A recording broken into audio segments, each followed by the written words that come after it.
It was the perfect stage for Nelson Mandela. It was his first presidential debate, and his opponent, F.W.D. Clark, was right in front of him. But unfortunately, things was not going well for Mandela. He was losing the debate. To his surprise and to the shock of all the people there, the person who has given everything to the country is losing the debate. And finally, he lost it. Then he did something fantastic. When the microphones were still on, he came down from the dais, approached F.W.D. Clark, and said these historical words: "Thank you for being a true son of South Africa." With that few words, he has literally changed the course of debate and also the results of election. Now, I was thinking, where we get these leaders from, who can speak from so deep?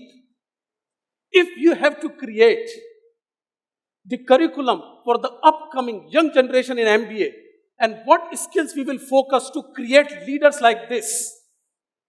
And finally, what mindset, what achievements, what approach we will have to create future-friendly leaders. In last 60 years, we did phenomenally well to understand the emotional part. And we know it's not just the emotion, we need to take it further. We know in order to live a happy, healthy, and married life, we need to be emotionally strong so that we start to learn to channelize and take our life to that next level. But my question is emotional intelligence enough to create leaders like Mandela, Martin Luther King, Gandhi? I found out. I said, let's start with a small study. I prepared a questionnaire. According to those, we have found out 100 top leaders who are emotionally very strong. 61% men and 39% were women. And we have done something very interesting. Instead of talking to the leaders, we decided to talk to the subordinates where these people report. We were there for a surprise. 62% of these subordinates who work for emotionally strong leaders, they said their leaders are not good enough in creating high-performing teams. Can you imagine? The leaders, they are emotionally very strong, but they cannot connect with people. As if this was not enough. 58% they said they don't trust their leaders. Emotionally strong leaders are there, but the connection is not established with the team. The third came to me as a big surprise. 23% of them said, we have insensitive leaders, and these leaders are emotionally strong.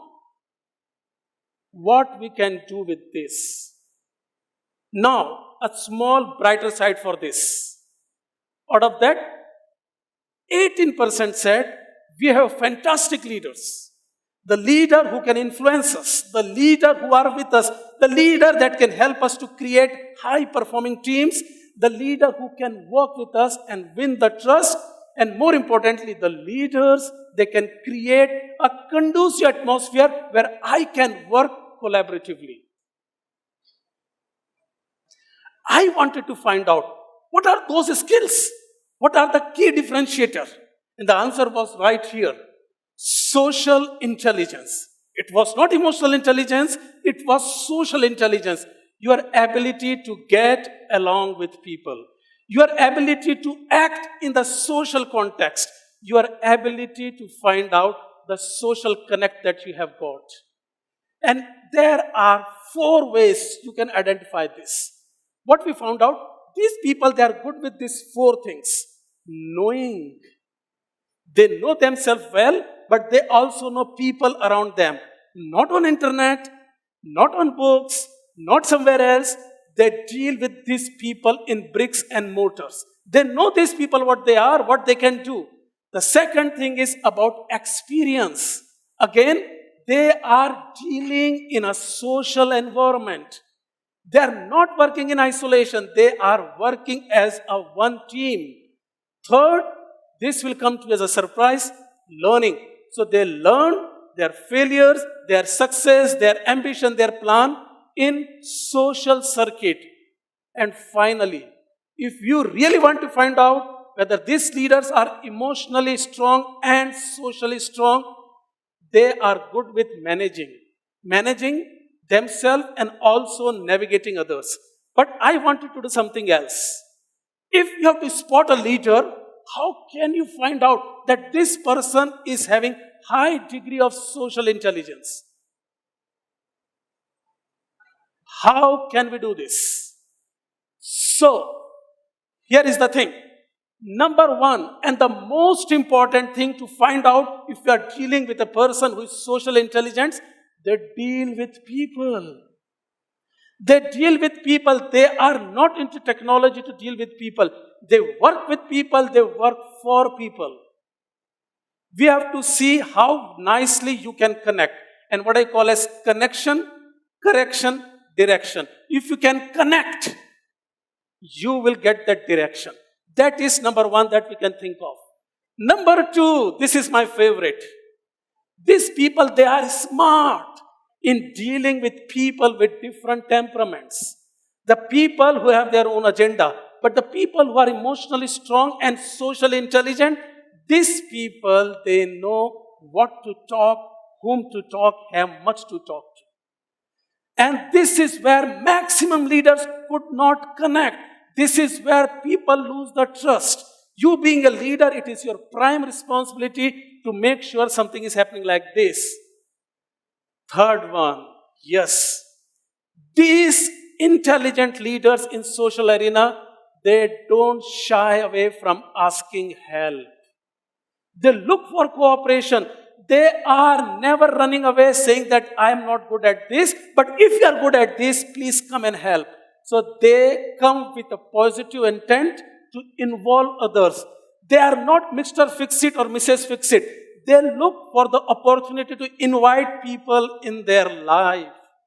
Can you think of one or two person in your life where you can see these people, they may not be good at something, but they don't mind coming to you and asking for help.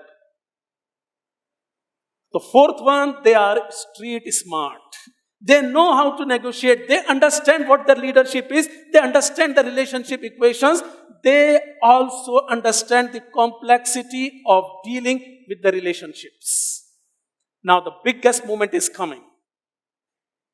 Social intelligence is just a beginning.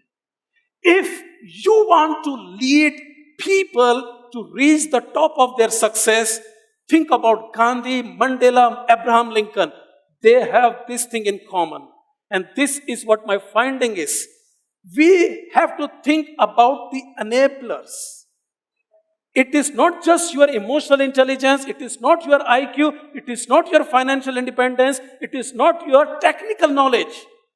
We need a platform. And that platform is of social intelligence. Now, the revolution is right here. If you want to create high-performing teams, and if you want to lead hundreds and thousands of people, you have to become a socially intelligent. So now the idea is not to deal with people, but invite people with different mindset, different intelligence, and you being emotionally strong and also socially strong, you give them, you come here, perform and contribute. Because now you are acting as an enabler. So the message is, it is not the collective competence that is more important here. You are taking it to the next level. You are also saying you can take individual excellence and again you can lead the people to that next level of growth. Now, you must be wondering this. How I can improve my social intelligence? Social intelligence is the next big thing we have to face. It comes with something called as storytelling. You remember, if you are lucky enough to have senior brothers and sisters, and the story starts in the night, once upon a time, and we go down and listen to them. If you want to improve your social intelligence, the best proven method that we have found out from this leader is storytelling. Inviting people to come and play important role in my story. Inviting people so that they can understand, contributing them, understanding what is good for them. So you have to become a storyteller. Social intelligence, when it is mixed with what I call as this storytelling, that will give the quality of influence. I want to start with a small story. But before I do this, we hear about a small thing that has happened. This boy, he was useless. His mother said, "You are useless," and he himself convinced that he is good for nothing. But his mother said, "I want you to appear for SAT, S-A-T, the exam in America that is used to go to the Ivy colleges." He was good at nothing. He wanted to please his mother. He appeared for that exam, and out of 1600 in those days, he got 1480. He could not believe this. His mother could not believe this. The first thing that came to his mother is, "Did you cheat?" He said, "I tried. It was not possible." "So are you saying that these are your marks?" He said, "Yes." Since now he is recognized as a person who can do exceptionally well, he started taking a course. Can you imagine a person who is good at nothing taking a course? After that, he got enrolled into the Ivy colleges and started doing well. And started doing well, immediately he stopped catching with people who are around them. And then finally what happened is, he achieved the biggest success of his life. He started a magazine that has got the biggest name in American history. But one fine day, he got a letter from Princeton University, who conduct these exams. And they said, "The year that you pass, we made 3 mistakes in sending the marks.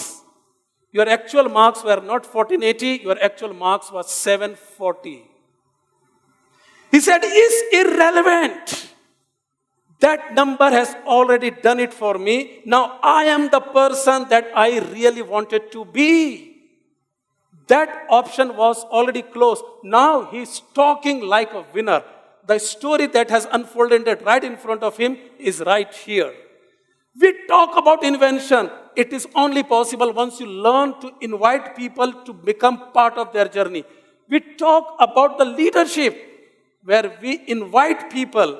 And if you want to be a leader who can really take it to the next level, you need to do 2 things. You should be smart enough to identify the pressing problems of people, and that cannot be done without you are being a social intelligent person. That's number 1. Number 2, you should raise hands and say, "I am the one who can fix this." This comes from when you are a storyteller, when you can invite people in your life to tell the story. It talks about the personal milestone, where you invite again people from different walks of life, taking yourself to that next level. Now, it's your time. What is your story? It all starts with 3 S. Today, before I finish the session, you all will be a storyteller, and you will do it in next 30 seconds. Let's finish this one. The first is S. S is about the stage. Any story will have a stage. The constraint, the challenges, in which you have to walk. The second thing is about the struggle, which is the most juiciest part. And the third one is about the success. So now, before I finish, I want all of you, to person sitting on your right, shake hands with that person, please. Let's do this quickly. Shake hand with the person sitting on your right and left. Look in the eyes. And please repeat after me. Your story, please. We'll start with 3 S. The first is stage. The second one is struggle. The third one is success. Can you believe this? You have become a storyteller. And before I finish, I like to repeat the words of Lincoln. The philosophy of the school in the room of this generation will become the philosophy of the government in the next generation. With that positive thought, I wish you all the very best. Thank you very much.